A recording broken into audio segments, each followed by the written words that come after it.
Hello everyone. Welcome to this episode of Wehry Weekly History and Entertainment News. COVID cases in Berkshire County have hit 2022 highs. In fact, the county is now reaching cases not seen since last year. Arts and entertainment events will be going on as planned, but masks are now being required in most of these places.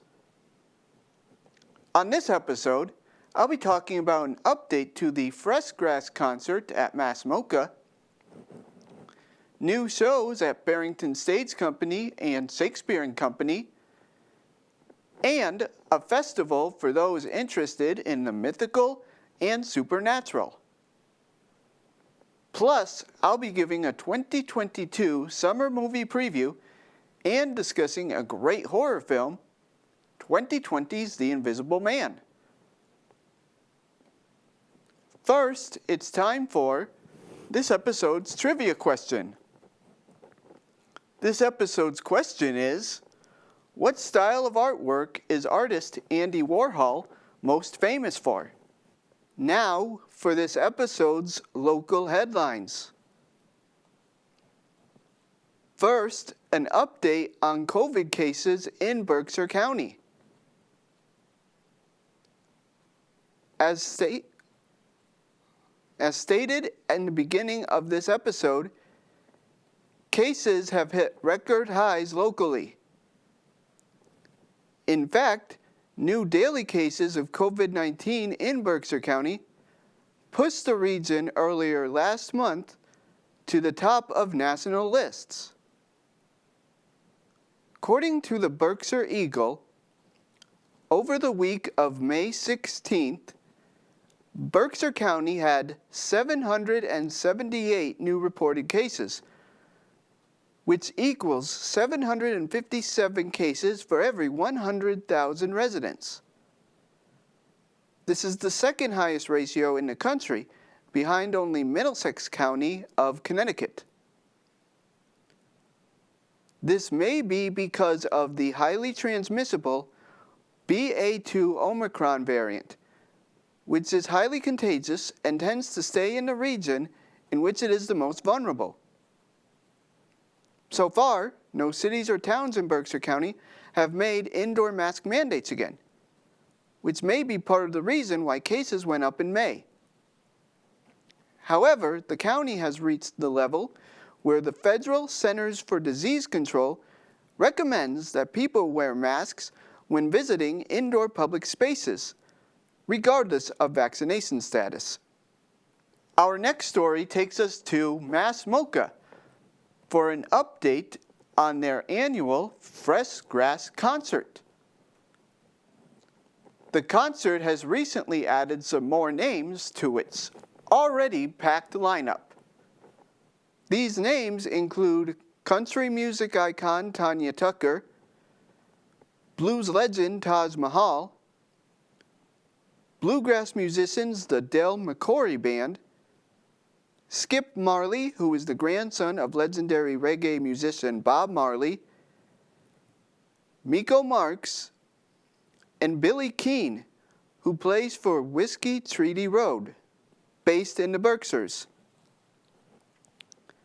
These new artists already joined the lineup, which already includes blues rock singer and guitarist Gary Clark, Old Crow Medicine Show, Trampled by Turtles, Yola, the Jerry Douglas Band, Alfie O'Donovan, and Misty Blues, another Berkshire County-based band. Other artists announced include Sierra Farrell, Allison Brown, Willie Watson, Luca Ciarla, Never Come Down, and others.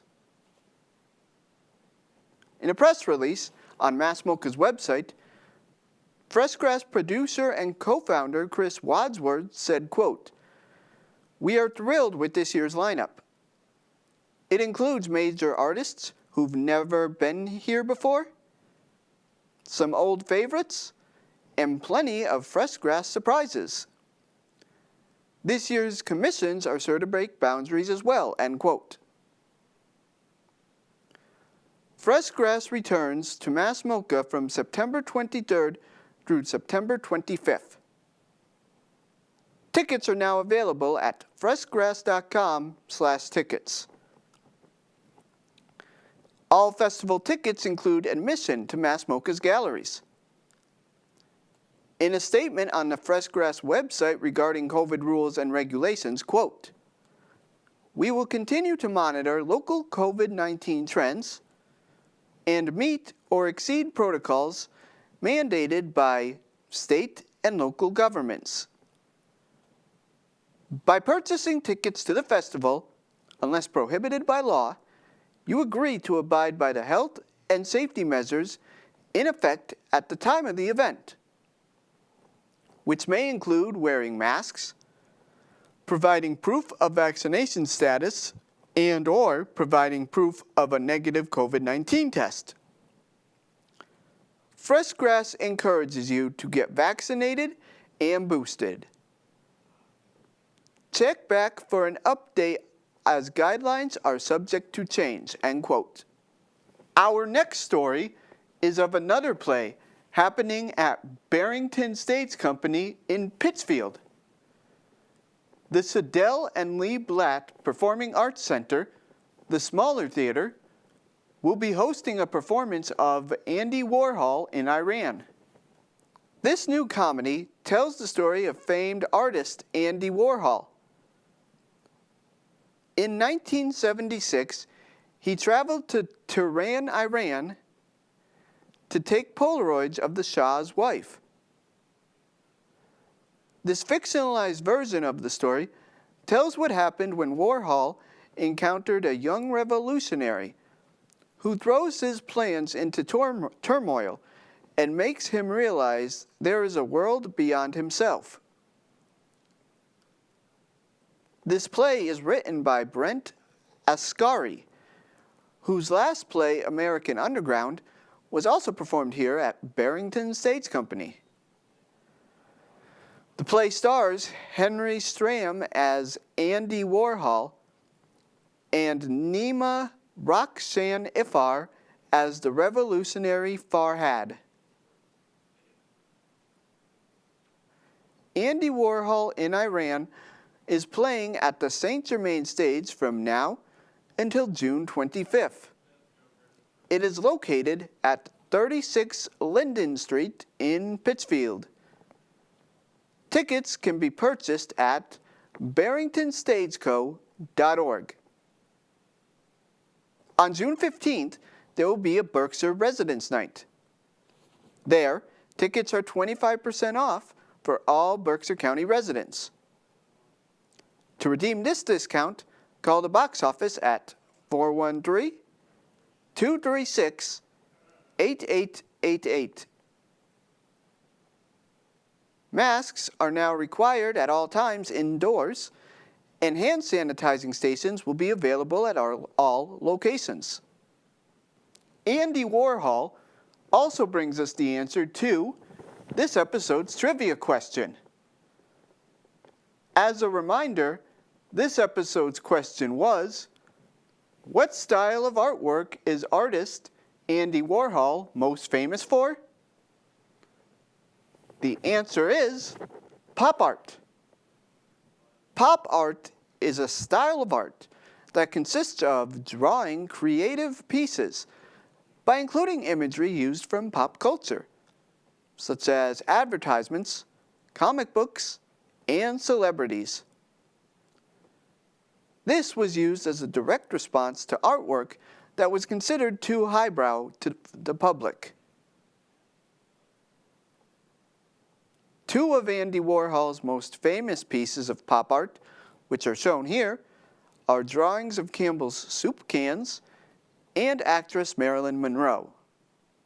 This year, Shakespeare and Company in Lenox has a full slate of plays and productions. This comes after a difficult past 2 years due to the COVID pandemic. Currently on stage is a translation of the epic poem An Iliad by Homer. Crafted around the stories of Achilles and Hector, with language that is both poetic and conversational, this version of An Iliad refreshes a world classic, thus creating a powerful piece of theater that explores the human compulsion towards violence. This translation is based off of Robert Fagel's work, with interpretation by Lisa Peterson and actor Dennis O'Hare. It will be directed by Jeffrey Muscio, and it will take place at the Packer Playhouse. An Iliad will be showing from now until July 3rd. Tickets can be purchased at Shakespeare.org. All patrons planning to attend any indoor performances are required to show a form of ID and either a presentation of a COVID vaccination card or a proof of a negative COVID test taken within the last 24 hours. Also at Shakespeare and Company is the just announced Plays in Progress. This is a series of readings, shows, solo shows, studio adaptations, new plays, and original explanations of plays that have been around for a while. In an interview he had with the Berkshire Eagle, artistic director Alan Burrows stated, quote, "I think the time is right for us to convene and talk about theater and the making of a play," end quote. So far, shows planned include two 70-minute solo shows on a double bill.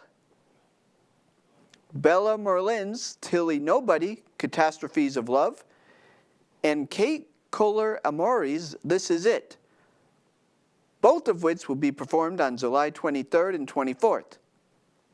And a reading of a 1956 one-act play by Samuel Beckett called All That Fall, starring Annette Miller, which will be performed on July 30th and 31st and August 6th and 7th.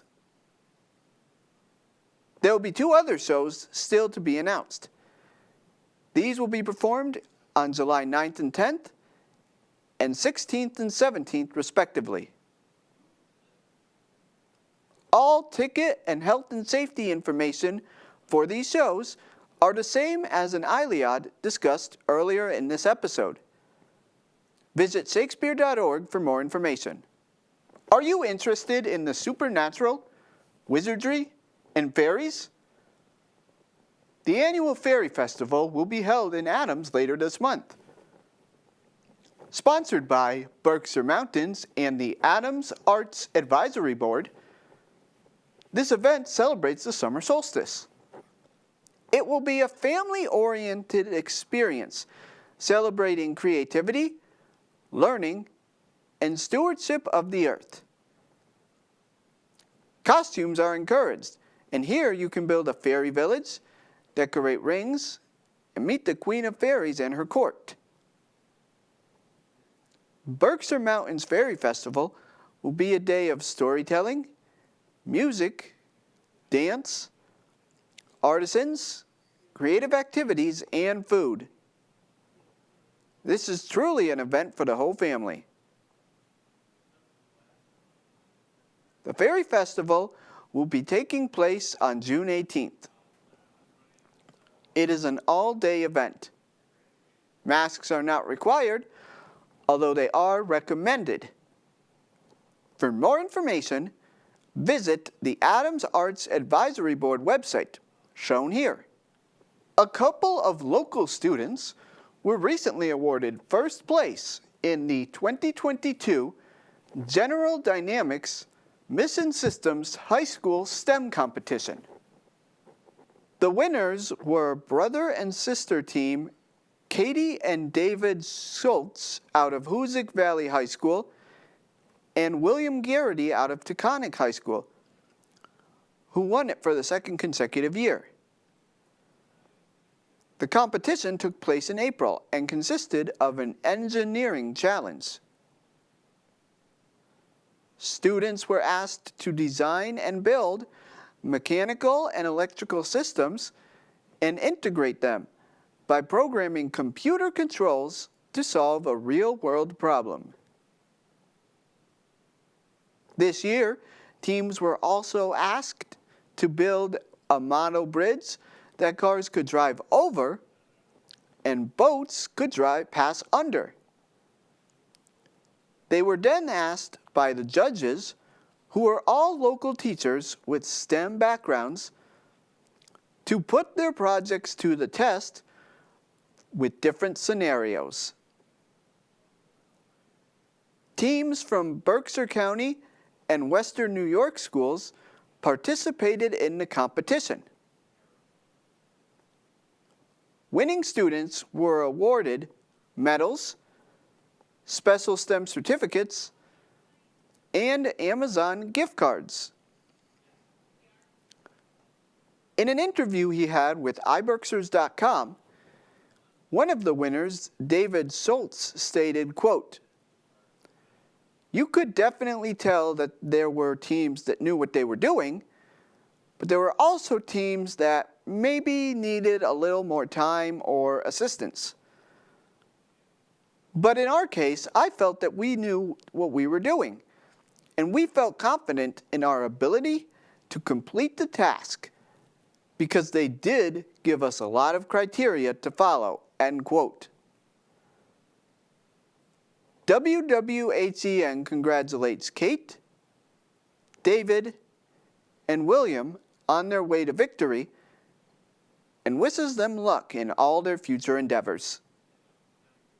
It's now time for this episode's movie portion of WWHEN.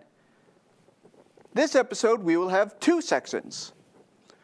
The first section will deal with a summer movie preview. After the 2020 summer schedule was canceled due to the pandemic, and numbers were low in 2021 due to constant shuffling, it seems we are back to normal in 2022. So far in 2022, the biggest hits this year have been either superhero films such as The Batman and Doctor Strange Into the Multiverse, sequels such as the new Top Gun and Jurassic World Dominion, and animated films like The Bad Guys.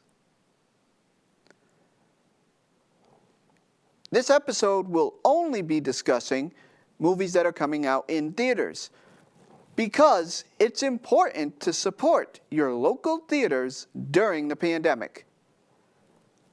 And also please note that all dates are scheduled to change, as are all release platforms. On June 17th, Disney will be trying a new spin on their Toy Story series by releasing Lightyear, a hypothetical origin story on Buzz Lightyear. Next, on July 1st, the much-delayed and family-friendly film Minions: The Rise of Gru will be released. On July 8th, which incidentally is also my birthday, Marvel's next film, Thor: Love and Thunder, will be released. On July 15th, the much-anticipated adaptation of the award-winning novel Where the Crawdads Sing will come out. July 22nd provides multiple options for families and those who are kids at heart. DC and the League of Super Pets will be released. For those interested in more of a science fiction/horror film, Jordan Peele's Nope will come out that same day. This is the same director that filmed Get Out and Us, so you can expect a future WWHEN episode reviewing this movie. August's movies are still being shifted around, so stay tuned for more information. Our second portion of this movie segment will be discussing one of RT's favorite films. This episode's film is the 2020 horror movie, The Invisible Man. In this movie, Cecilia Cass is attempting to move on with her life after the death of her abusive ex, Adrian Griffin. After a series of unexplained events, Cecilia comes to believe that Adrian, who is a brilliant scientist specializing in optics, is not in fact dead, but has discovered a way to turn himself invisible to stalk and gaslight her. Adrian has left Cecilia a significant amount of money in his will, but she can only obtain it by proving that she's mentally competent to his estate's executor. Trying to convince the authorities that a supposedly dead man is harassing her through advanced technology is not helping her case. The film was one of the last movies in 2020 to get a proper release prior to the pandemic, so its box office results are lower. However, it still made back its $5 million budget easily, which is typical of the movies that are produced by Blumhouse Studios, mentioned here previously on WWHEN. So why do I love this movie? It's everything a great horror film has. The scares are really good, the film builds really nicely, and it's not gory at all. I'm not a gory horror fan, I'm more of a psychological scare person, and The Invisible Man is a perfect example of that. However, its biggest asset is Elizabeth Moss's performance as Cecilia. She is great showing how Cecilia is weak at first, but then shows the strength she gains during the movie. That ends this episode of Wehry Weekly History and Entertainment News. If you would like to watch this or any other WWHEN episode again, you can visit Pittsfield TV's and CTSB TV's websites shown here, or visit NBCTC's Facebook page. Also, if you would like to see the episodes in HD quality, make sure to check out my YouTube page at RT Wehry. Thank you.